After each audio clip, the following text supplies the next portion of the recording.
Hello students, समष्टि अर्थशास्त्र के अंतर्गत आज हम हॉटरे के व्यापार चक्रों के सिद्धांत का विवेचन करने जा रहे हैं। हॉटरे के व्यापार चक्रों के सिद्धांत को विशुद्ध मौद्रिक सिद्धांत भी कहा जाता है। इसे मुद्रा के परिमाण सिद्धांत का थोड़ा विस्तार माना जा सकता है। हॉटरे का मुख्य तर्क यह है कि MV = PT समीकरण में यदि MV को स्थिर किया जा सका तो अर्थव्यवस्था में कोई चक्रीय वचन नहीं उत्पन्न होंगे। यहाँ मुद्रा M है, V मुद्रा का प्रचलन वेग, P मूल्य स्तर और T कुल सौदों की मात्रा है। और जो मुद्रा का परिमाण सिद्धांत है वो इस प्रकार से होता है MV = PT। हॉटरे के मतानुसार केवल M अर्थात मुद्रा के स्टॉक को स्थिर रखना पर्याप्त नहीं होगा, बल्कि V अर्थात मुद्रा के प्रवाह को भी स्थिर रखा जाए तो परिवर्तन ज़्यादा देखने को मिलेंगे। यदि ऐसा हो सका तो व्यापार चक्र को नियंत्रित किया जा सके। सिद्धांत की व्याख्या अगर हम करें तो निम्न कथनों के आधार पर हॉटरे के व्यापार चक्र के सिद्धांत की व्याख्या कर सकते हैं। अर्थव्यवस्था में रिकवरी या सुधार की प्रक्रिया के आरंभ में साख की मात्रा व बैंक रिजर्व राशियां अधिक होती हैं और ब्याज की दर भी नीची पाई जाती है। ब्याज की नीची दरें कार्यशील पूंजी में निवेश को बढ़ावा देती हैं। कार्यशील पूंजी में इन्वेंट्री या माल की मात्रा ली जाती है, न कि स्थिर पूंजी जैसे मशीनें और उपकरण आदि। ब्याज की दर में 1 या 2% के परिवर्तन का भी इन्वेंट्री निवेश पर काफ़ी प्रभाव होता है। इन्वेंट्री निवेश के बढ़ने से उत्पादन बढ़ता है, जिससे समग्र मांग बढ़ती है। बाद में बिक्री बढ़ती है और अधिक इन्वेंट्री पर निवेश किया जाता है। इस प्रकार आर्थिक उत्थान ऊपर की ओर जारी रहता है। इस दौरान मुद्रा का प्रवाह बढ़ने से आर्थिक तेजी को मदद मिलती है, क्योंकि केंद्रीय बैंक नीति के कारण मुद्रा का स्टॉक बढ़ाता है और साथ में इसका प्रचलन वेग भी बढ़ता है, क्योंकि मंदी के समय में एकत्र की गई निष्क्रिय या सुस्त नकद बकाया राशि को उधार देने लगते हैं। तेजी की दशा में बढ़ती कीमतों को सहारा मिलता है, जिससे मुनाफे बढ़ते हैं। फलस्वरूप व्यापारी इन्वेंट्री के लिए ऑर्डर बढ़ा देते हैं, क्योंकि मांग बढ़ रही है और शायद आगे चलकर माल की पूर्ति कम पड़ जाए अथवा वह ज़्यादा महंगा हो जाए। इस प्रकार मुद्रा के स्टॉक, सौदों का प्रचलन वेग और कीमत स्तर सभी के बढ़ने से उत्पत्ति में वृद्धि होती है। तेजी के समय व्यापारियों के पास अपने रोके गए मुनाफों की राशियां भी बढ़ जाती हैं। इस अवधि में मजदूरी उतनी नहीं बढ़ती जितनी कीमतें बढ़ती हैं। इसलिए आमदनी का वितरण व्यवसायियों के पक्ष में होने से उनके पास निवेश के लिए स्वयं के साधन बढ़ जाते हैं। दूसरा, यदि हम इसकी चर्चा करें तो उन्होंने बताया है कि केंद्रीय बैंक आगे चलकर मुद्रा व साख मूर्ति पर प्रतिबंध, साख की पूर्ति पर प्रतिबंध लगाने की स्थिति में हो सकता है, ताकि कीमत वृद्धि के प्रभाव पर अंकुश लगे। इससे ब्याज की दरें भी बढ़ जाती हैं और इन्वेंट्री घट जाती है।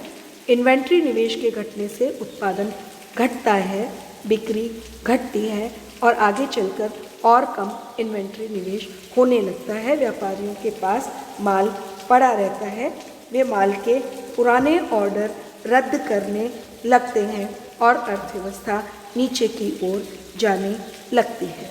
ऐसी दशा में बैंकों के पास अतिरिक्त रिजर्व इकट्ठे हो जाते हैं। व्यापारी पुराने कर्ज चुकाने लगते हैं, जिससे बैंकों के रिजर्व और बढ़ जाते हैं। फलस्वरूप ब्याज की दरें घटने लगती हैं, जिससे पुनः आर्थिक सुधार की प्रक्रिया चालू हो जाती है।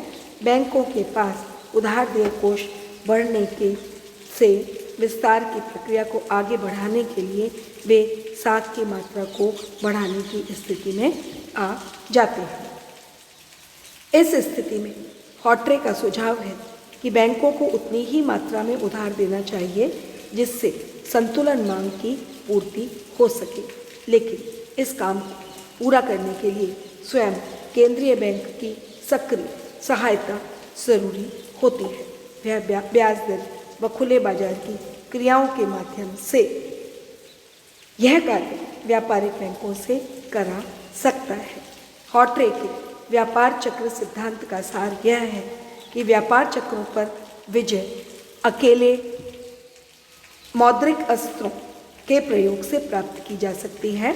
इसके लिए सहायक के रूप में राजकोषीय नीति की आवश्यकता नहीं होती है। इस प्रकार हॉट्रे के सिद्धांत में महत्वपूर्ण बात यह है कि इन्वेंट्री निवेश समग्र मांग का एक प्रमुख अंग होती है। मजदूरी की वृद्धि कीमतों की वृद्धि से कम रहती है, जिससे आमदनी का वितरण व्यवसायियों के पक्ष में हो जाता है और वे अपने रोके गए मुनाफों का उपयोग करने की स्थिति में आ जाते हैं। कुल मिलाकर हॉट्रे के सिद्धांत में सस्ती मुद्रा नीति का समर्थन किया गया है, जिससे अर्थव्यवस्था ऊपर की ओर गति पकड़ने लगती है और रिकवरी को बल मिलता है। हॉट्रे के व्यापार चक्र की कई आलोचनाएं भी सिद्धांत की कई आलोचनाएं भी की गई हैं। हॉट्रे ने व्यापार चक्र का एक महत्वपूर्ण मौद्रिक सिद्धांत प्रस्तुत किया है।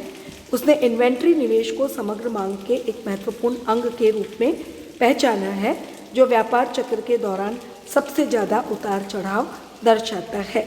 लेकिन इसकी विशेषता कई है, लेकिन आलोचनाएं भी की गई हैं। माइकल के इवॉन्स का मत है कि हॉट्रे ने इन्वेंट्री निवेश में व ब्याज की दर में जो संबंध बतलाया है, व्यवहार में उसकी कहीं से भी पुष्टि नहीं होती है। इसके अलावा इन्वेंट्री निवेश और बिक्री के परिवर्तनों के बीच में साधारण सा त्वरक भी नहीं सुझाया गया है, जिससे उनके सिद्धांत की विश्वसनीयता कम हो गई है। दूसरा, आलोचकों का मत है कि हॉट्रे ने व्यापार चक्र को केवल मौद्रिक तत्वों से प्रभावित माना है, जिससे यह काफ़ी संकीर्ण हो गया है। वास्तव में इस पर बजट संबंधी तत्वों, राजकोषीय तत्वों जैसे सरकारी राजस्व, व्यय व कर्ज का आदि का भी निरंतर प्रभाव पड़ता है, जिसकी उन्होंने उपेक्षा की है। इसमें इन्वेंट्री निवेश पर जोर देने के कारण व्यापारियों, विशेषतया थोक व्यापारियों की भूमिका अधिक प्रबल हो गई है। आलोचकों का कहना है कि व्यापार चक्रों में स्थिर निवेश की भी अपनी भूमिका होती है, जिसका इसमें उन्होंने उचित रूप से समावेश नहीं किया है। इस सिद्धांत की अपूर्णता इस बात से भी जाहिर होती है कि इसमें वास्तविक तत्वों या गैर मौद्रिक तत्वों का समावेश नहीं किया गया है, जैसे नव प्रवर्तन, गुणक त्वरक अंतरक्रिया, समग्र मांग व समग्र पूर्ति के तीव्र परिवर्तन आदि।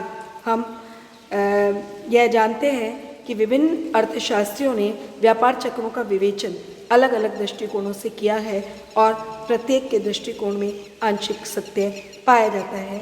हॉट्रे ने भी सत्य का एक अंश ही प्रस्तुत किया है। हॉट्रे के सिद्धांत के अंतर्गत नीतिगत परिणाम यह निकलता है कि एक देश को सस्ती मुद्रा नीति का पालन करना चाहिए, क्योंकि उसी के अनुसार नीची ब्याज दर पर साख का विस्तार होता है, लेकिन नीची ब्याज दर पर उद्यमकर्ताओं के लिए पर्याप्त लाभ या प्रतिफलों की संभावना न होने पर निवेश की मांग नहीं बढ़ती, जिससे मंदी की स्थिति जारी रह सकती है। इसके अलावा साख के आवंटन को भी काफ़ी महत्व दिया गया है। हम ये मानते हैं कि साख आवंटन का भी काफ़ी महत्व होता है, जिसे बैंक अपनी उधार किसको देते हैं, सरकार को या निजी उद्यमियों को।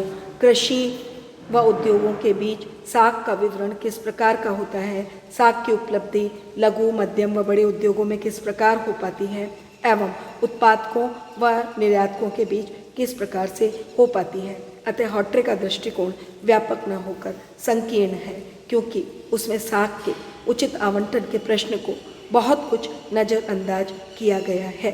भारत वर्तमान में इस प्रकार की कठिनाइयों के दौर से गुजर रहा है।